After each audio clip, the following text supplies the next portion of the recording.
केवल एक छड़ी की सहायता से मैया? हाँ पुत्र। और इससे भोलेनाथ और भी अधिक क्रोधित हो उठे और जैसे ही वो श्री गणेश को चुनौती देने ही वाले थे कि वहाँ प्रभु विष्णु प्रकट हो उठे। महादेव, शांत हो जाइए महादेव। विष्णुदेव,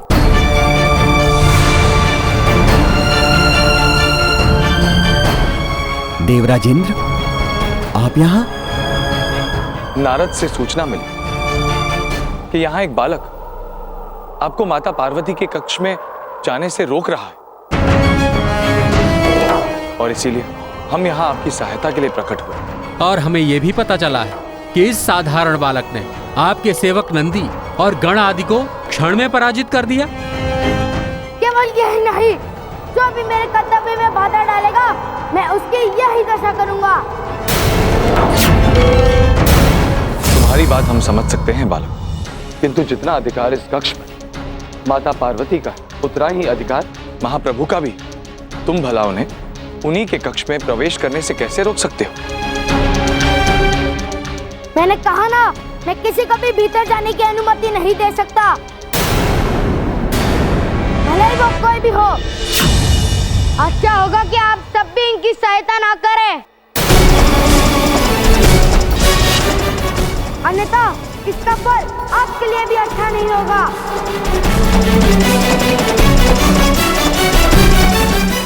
बालक, तुम्हें अनुमान भी नहीं कि तुम किसके समक्ष खड़े हो। अपनी मर्यादा को मत लांघो। एक बालक हो इसीलिए अब तक शांत खड़ा, अन्यथा इसी क्षण तुम्हें तुम्हारे दुस्साहस का दंड मिल जाता। अब मैं तुमसे अंतिम बार कह रहा हूं, महाप्रभु को भीतर प्रवेश करने दो। मैं अपनी मर्यादा नहीं लांघना चाहता, किंतु अब मुझे ऐसा करने के लिए विवश कर रहे हैं। बहुत हुआ बालक, अब तुम्हारे इस दुस्साहस का दंड तुम्हें अवश्य मिलेगा।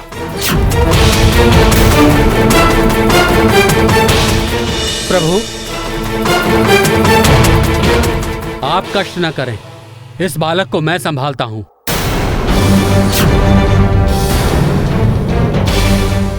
सैनिकों,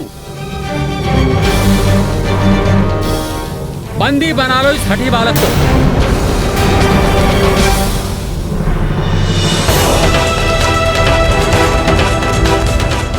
और इस प्रकार प्रभु गणेश ने इंद्रदेव की सेना को भी क्षण भर में परास्त कर दिया।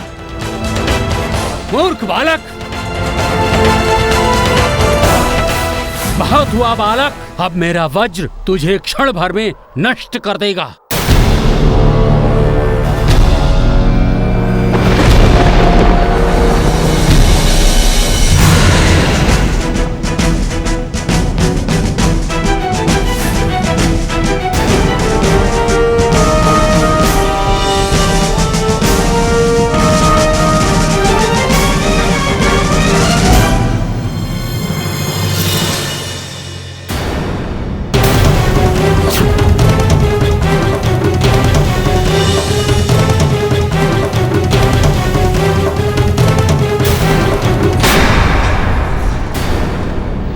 देवराज, अब पीछे हटिए।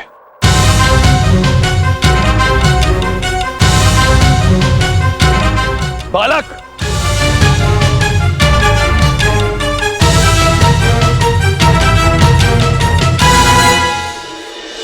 तुम्हें अनुमान भी नहीं कि तुम कितनी बड़ी भूल कर रहे हो। अपना यह हट छोड़ दो और महाप्रभु को भीतर प्रवेश करने दो।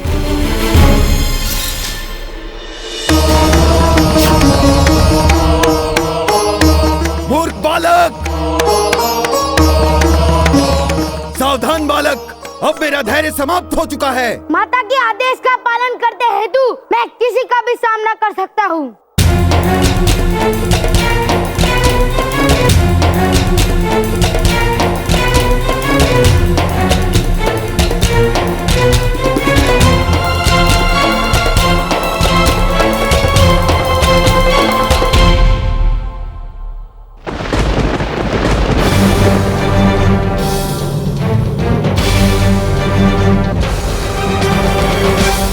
मुझे नहीं पता था कि गणेश जी इतने साहसी और पराक्रमी थे मैया। हाँ पुत्र, गणेश के पराक्रम और साहस के दो कारण थे।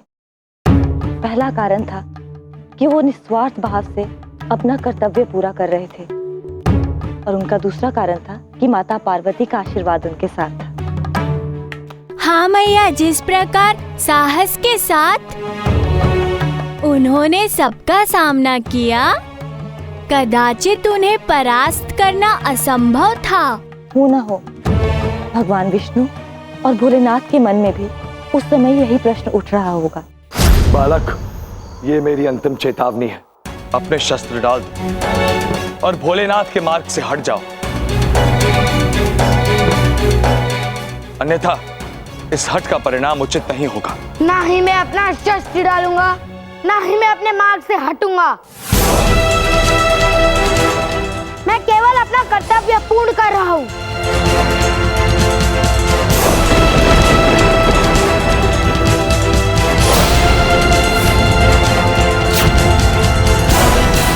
ये बालक अपना अनर्थ करने पर क्यों तुला हुआ है? इसके साहस और पराक्रम का सामना करने के लिए स्वयं भोलेनाथ को धनुष अपने हाथों में उठाना पड़ रहा है। मेरे मार्ग से हट जाओ बालक।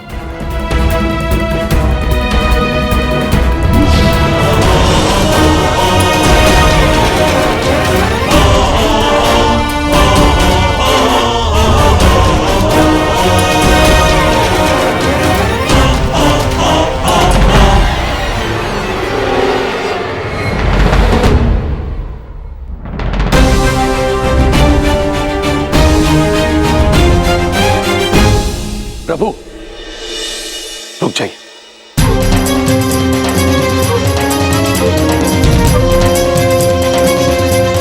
हे भोलेनाथ, ये कोई साधारण बालक नहीं। इसे परास्त करने के लिए केवल बल का प्रयोग करना पर्याप्त नहीं होगा। हमें कोई योजना बनानी होगी।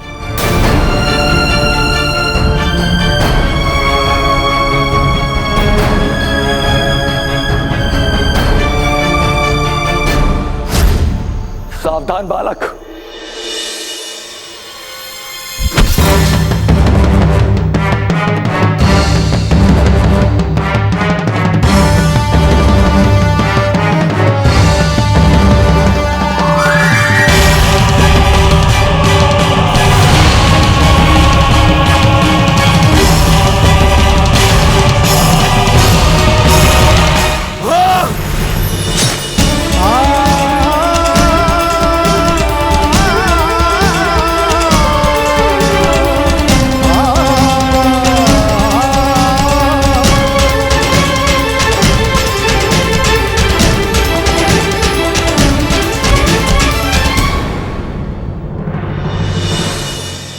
अर्थात स्वयं भोलेनाथ ने गणेश जी का वध कर दिया मैया।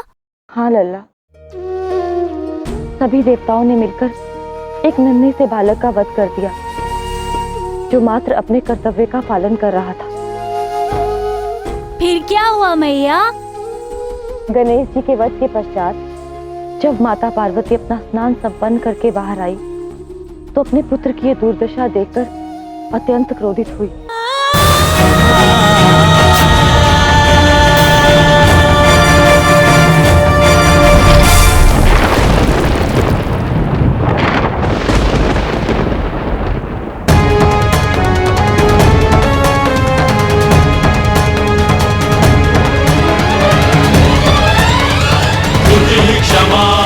मैं अपनी पुत्र की मृत्यु का प्रतिशोध सबसे लूंगी। नष्ट कर दूंगी मैं सबको और समस्त सृष्टि को।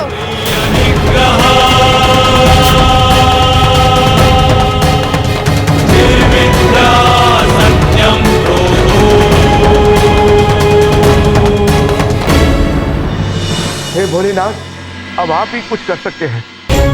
माता पार्वती के क्रोध को अब केवल आप ही शांत कर सकते हैं। यदि आपने उनका क्रोध शांत नहीं किया तो वो समस्त सृष्टि का विनाश कर देंगे। ब्रह्मदेव, मैं ऐसा नहीं कर सकता। पार्वती जानती हैं कि मैं भी इस अन्याय में सम्मिलित था, और यदि इस समय मैं उनके समक्ष गया तो इसका परिणाम और भी विनाशकारी हो सकता है। महर्षि नारद, जी प्रभु। अब केवल आप ही इस संकट का समाधान कर सकते हैं। अब आपको ही मध्यस्थता करके इस प्रलय को रोकना होगा। कदाचित इसलिए भी क्योंकि आप इस वध में सम्मिलित नहीं थे। हाँ नारद, यदि ऐसा करने से इस सृष्टि पर आया हुआ संकट टल सकता है तो आपको हमारी सहायता करनी ही होगी। ये हम सबका आग्रह है देवऋषि।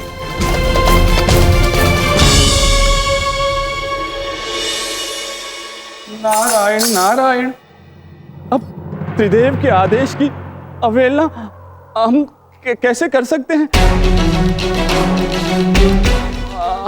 हम प्रयास अवश्य करेंगे। आज्ञा दे प्रभु। फिर क्या हुआ मैया?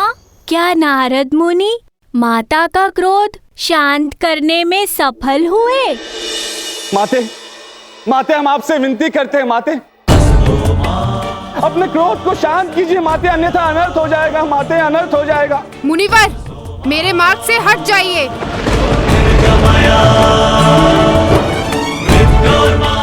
हम जानते हैं माते कि आपका क्रोध अनुचित नहीं है। हम ये भी जानते हैं कि अपराध जो हुआ है वो भी उचित नहीं है माते, किंतु माते हमारा विश्वास कीजिए माते, हम सत्य कह रहे हैं। ये अपराध अकस्मय हुआ है माते, अकस्मय। इस क्षण तो हमें केवल संपूर्ण सृष्टि की चिंता है माते। यदि आपका क्रोध शांत नहीं हुआ माते तो संपूर्ण सृष्टि का विनाश निश्चित है माते, निश्चित है।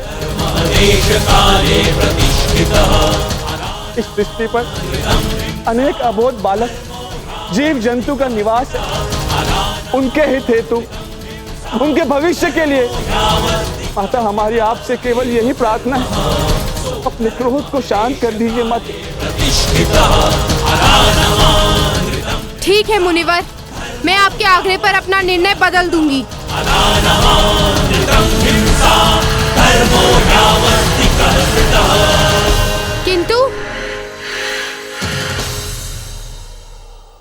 किंतु क्या माते? आपकी आज्ञा हमारे शिरोधार्य है। आपका आदेश हम समस्त देवगण अवश्य पूर्ण करेंगे।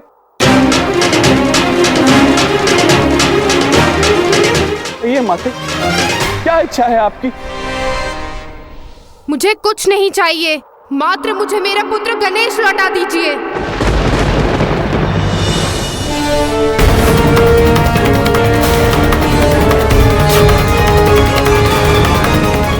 उसे पुनः जीवित कर दीजिए।